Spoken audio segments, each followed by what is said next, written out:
Viral di media sosial, sebuah video memperlihatkan aksi sejumlah pria yang main-main di atas material vulkanik.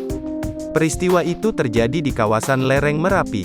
Aksi membahayakan itu diunggah oleh akun Twitter @sukimanmerapi pada Kamis, tanggal 10 Maret tahun 2022. Tak lama kemudian, unggahan itu pun ditanggapi oleh pihak BPPTKG, Balai Penyelidikan dan Pengembangan Teknologi Kebencanaan Geologi. BPPTKG pun dalam unggahannya tegas melarang masyarakat untuk mendekati material awan panas guguran tersebut dikarenakan kondisi masih panas dan membahayakan.